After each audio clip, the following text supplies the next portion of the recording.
Sir मैंने शुरुआत अपने आपसे सवाल किया था कि बारिश में कोरोना बढ़ेगा या नहीं बढ़ेगा, तो इसी से रिलेटेड एक सवाल और है कि जैसे जैसे मौसम बदलता है लोगों का स्वास्थ्य जो है खराब होने लगता है। तो इसमें जो नॉर्मल चेंजेस आए हैं मौसम के अंदर, उस की वजह से जो स्वास्थ्य खराब होता है और कोरोना के चलते जो स्वास्थ्य खराब होता है, उन दोनों में जो लोग हैं वो फर्क कैसे करेंगे? क्योंकि काफी सारे लोग पैनिक कर रहे हैं कि मौसम बदल रहा है, तो हो सकता है उन्हें उस वजह से भी परेशानी आ रही हो और हो सकता है उन्हें कोरोना की वजह से भी परेशानी आ रही हो। तो इसमें डिफरेंस कैसे पता चलेगा? शायद आज के समय में हमने हर चीज को कोरोना से ही रिलेट कर लिया है। अभी भी साधारण सर्दी खांसी बुखार लोगों को हो रहे हैं, वैसे ही जैसे पहले होते थे। मेरे ख्याल से हमें तब तक घबराने की जरूरत नहीं है जब तक कि आपको बुखार टूट ही नहीं रहा हो या आपको सांस लेने में दिक्कत ना होने लगी हो। सबसे ज्यादा इंपॉर्टेंट जो उसमें प्रेजेंटेशन होती है वो होती है सांस में। जब लंग्स में आपका कफ भर जाता है, सांस नहीं ली जाती, पेशेंट ब्रेथलेस होने लगता है।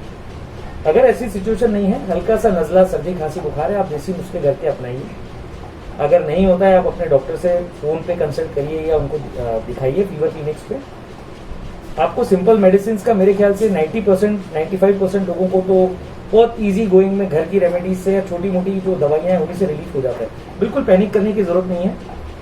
हाँ, अगर आपको सांस लेने में स्पेशल ज्यादा दिक्कत हो रही है तो जरूर आप अपने क्षेत्र के जो भी फीवर क्लिनिक हैं वहां पर जाएं, जरूर आप दिखाएं। सर, कोरोना के जो केसेस हैं वो लगातार देश में बढ़ते जा रहे हैं और दुनिया में भी बढ़ रहे हैं, और इसी बीच में जो लॉकडाउन है, जो लॉकडाउन 5.0 है, उसको अनलॉक 1.0 करके सरकार ने पेश किया है।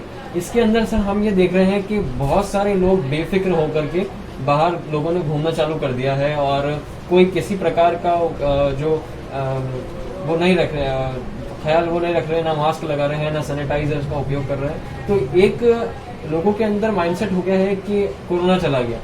तो इस माइंडसेट के ऊपर आपका क्या कहना है, और जो लोग इस तरीके से घूम रहे हैं उनसे आप क्या कहना चाहते हैं? बहुत ही सोचने वाली बात है कि कोरोना के केस रोज हम टीवी पे देख रहे हैं, बहुत ज्यादा बढ़ते जा रहे हैं। हम लोग भगवान के शुक्रगुजार होना चाहिए कि मंदसौर में बहुत ही सीवियर केसेस या मॉडरेट टू सीवियर केसेस की संख्या अभी उतनी नहीं है। एक्टिव केसेस फिलहाल बहुत कम है, आज की तारीख में 2 या 3 एक्टिव केसेस हैं। लेकिन ये एक आइसबर्ग के टिप की तरह है। जैसे कि आइसबर्ग जो समुद्र की चट्टान होती है, वो समुद्र में जितनी दिखती है उससे कई गुना समुद्र के अंदर होती है, जो दिखता नहीं है। तो ये एक आइसबर्ग टिप है। बहुत सारे केसेस मुझे लगता है कि डेफिनेटली हमारी सोसाइटी में, मंदसौर में, आसपास सब जगह एक्टिव होंगे। पर जैसे कि ICMR ने भी बताया है कि 1/3 जनता, 1/3 पॉपुलेशन को कोरोना वाले जो सिम्टम्स हैं वो आएंगे ही नहीं। बहुत ही माइल्ड, हल्का सा हो सकता है, गले में खराश हो और वो ठीक हो जाए जी। तो 1/3 पॉपुलेशन, मतलब 100 में से 30-40 लोगों को तो वो वैसे भी पता नहीं चलेगा कि उनको कुछ हुआ है।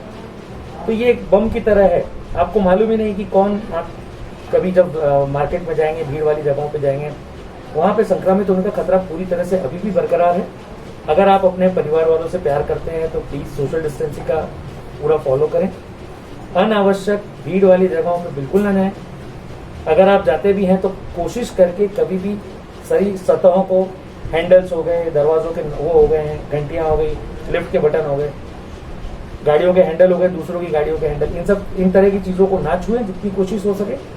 अगर आपका छूने में आता है तो 2 या 3 बार आप सैनिटाइज करें। घर पे जाने के बाद अच्छे से नहाएं, अपने कपड़ों को तुरंत धोने रखें, और जितना बचाव आप करेंगे उतना ही आपका परिवार बचा हुआ रहेगा। मैं एक बात और स्पेशली कहना चाहूंगा कि यंग लोगों से ज्यादा खतरा हमारे घर में रहने वाले हमारे प्यारे माँ बाप, हमारे बुजुर्ग लोग, उनको है। तो सबसे ज्यादा अगर ध्यान रखने की जरूरत है तो उन लोगों के लिए है। अगर आपको वो लोग प्यारे हैं तो आप प्लीज ध्यान रखिए, अनावश्यक भीड़ वाली जगहों पे ना जाएं और ध्यान रखें। सर, हमारे देश की लगभग 60% पॉपुलेशन एग्रीकल्चर पर डिपेंड करती है, खेती बाड़ी करती है, और काफ़ी सारी पॉपुलेशन गांव में भी रहती है, तो गांव के अंदर से सर ये देखा जा रहा है कि लोग जो कोरोना की वजह से लोग क्वारंटीन किए गए लोगों के साथ में अमानवीय बर्ताव कर रहे हैं, उनसे काफ़ी ज़्यादा दूरी बना के रख रहे हैं, और अगर उन्हें कुछ ज़रूरतमंद सामान भी दे रहे हैं तो उसमें भी वो उनके साथ में काफ़ी सारी जो है अमानवीय चीज़ें कर रहे हैं, जैसे कि उन्हें दूर कर देना, या पहले तो वो दे नहीं रहे हैं, अगर दे रहे हैं तो फिर काफ़ी डिस्टेंस दे रहे हैं। तो ऐसा लग रहा है कि हवा में ही कोरोना का संक्रमण जो है वो फैल रहा है। इस पे आपका क्या कहना है सर? बहुत ही दुख की बात है कि बहुत सारे स्टाफ हमारे जो मंदसौर में डॉक्टर्स के यहाँ पे और हॉस्पिटल्स में काम कर रहे हैं, वो लोग जब अपने गांव में वापस जाने की कोशिश कर रहे हैं तो उनको गांव वाले घुसने नहीं दे रहे। ये वही लोग हैं जिनको वही तथाकथित गांव वाले कुछ टाइम पहले अपना हीरो बोलते थे कि तुम हमारे गांव की शान हो। आधी रात को भी कुछ हो तो वही उनको घर से उठा के लाते थे, और आज वही लोग इतना अमानवीय कार्य उनके साथ कर रहे हैं।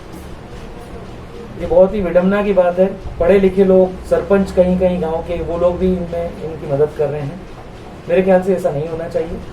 जो लोग आज अपनी जान की परवाह किए बिना पूरे समाज की रक्षा के लिए कार्य में लगे हुए हैं, जिसमें डॉक्टर्स भी हैं, नर्सिंग स्टाफ भी है, पुलिस वाले भी हैं, पत्रकार लोग भी हैं, बहुत सारे समाज सेवी लोग भी हैं, और अगर ये लोग अपना काम नहीं करते तो शायद आप गाँव में आज सुरक्षित नहीं बैठ पाते। तो मेरे ख्याल से इसके ऊपर सरकार को भी कोई सख्त नियम लाना चाहिए, और जो गांव वाले या जो सरपंच या जो अथॉरिटी अगर उनको ऐसा करने में रोक रही है, उनको गांव में अपने घर में जाने से रोक रही है, उनके ऊपर कड़ा से कड़ा सजा का इंतजाम होना चाहिए।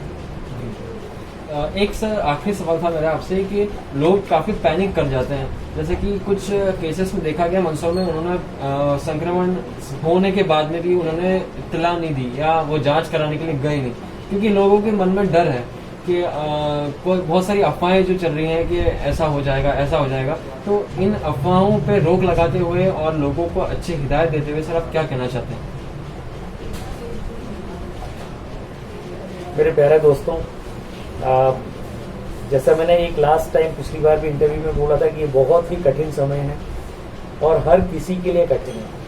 अभी जो लोग पेशेंट्स भी आ रहे हैं दिखाने, उसमें बहुत सारे पेशेंट्स डिप्रेशन, एंग्जाइटी से ग्रसित हैं, क्योंकि बहुत टाइम से वो घर में हैं। उनके घर वाले जो दूसरे लोग जो काम करने जाते थे, उनके पास भी काम वगैरह था नहीं है। बहुत मुश्किल समय है। थोड़ी सी हिम्मत, थोड़ी सी टेंशन कम करने की कोशिश के साथ में हम इस टाइम को निकाल सकते हैं। सिर्फ आपको एहतियात रखना है। कोरोना एक बुरा समय है जो कि 100% निकलेगा ही, जैसे कि कोई भी बुरा समय होता है, और नॉर्मल डेज वापस आएंगे। मुझे लगता है कि फिलहाल कुछ समय के लिए हमें इसको एक्सेप्ट करके और इसी के साथ में जीना सीखना चाहिए, जैसे कि सोशल डिस्टेंसिंग है, बाकी सारी जो भी चीज़ें जो सब बोलते हैं, इसको फॉलो करते हुए अपना काम करते रहना चाहिए। और बिल्कुल भी तनाव लेने की जरूरत नहीं है। समय विपरीत है, लेकिन जैसा कि हर विपरीत समय निकलता है, ये विपरीत समय भी निकलेगा। और मेरे ख्याल से हम लोग अब इसके साथ जीना काफ़ी हद तक सीख भी चुके हैं। हर कोई अब जो काम पे जा रहा है वो ध्यान रखते हुए जा रहा है। बहुत सारे लोग हैं जो कि अभी भी बीमार होने पर बताते नहीं हैं। मेरे ख्याल से ये गलत है। अगर आपको सर्दी, खांसी, बुखार, बॉडी पेन वगैरह है, इसके लिए सरकार ने स्पेशल फीवर क्लिनिक्स की स्थापना करी है। मंदसौर में निकटतम फीवर क्लिनिक सरकारी अस्पताल में है, जो कि चलाया जाता है। आपको वहाँ पर एक बार दिखाना चाहिए। ज़रूरत पड़ने पे वो आपकी टेस्टिंग करेंगे। हर पर्सन का डेटा सरकार को ज़रूरी है। हम लोग भी अपने क्लिनिक से रोज़ डेटा सरकार को देते हैं कि हमने कितने मरीज़ किस टाइप के देखे हैं। अगर कोई तकलीफ है, आराम से बताइए, इलाज लीजिए। ये समय है, परिवार के साथ खुशी खुशी रहिए। भगवान ने मौका दिया है आपको इतने टाइम समय अपने परिवार, प्यारे लोगों जिनके सबसे ज़्यादा प्यार करते हैं उनके साथ बिताने का। मेरे ख्याल से ये समय भी निकल जाएगा और हम लोग एक नॉर्मल जीवन में वापस आएंगे बहुत ही जल्दी से। बहुत बहुत शुक्रिया डॉक्टर योगेंद्र कोठारी जी हमारे साथ बात करने के लिए। हम उम्मीद करते हैं कि आपकी बातों को लोग सुनेंगे, समझेंगे और उन पर अमल भी करेंगे। Thank you for this. आपको बहुत बहुत धन्यवाद।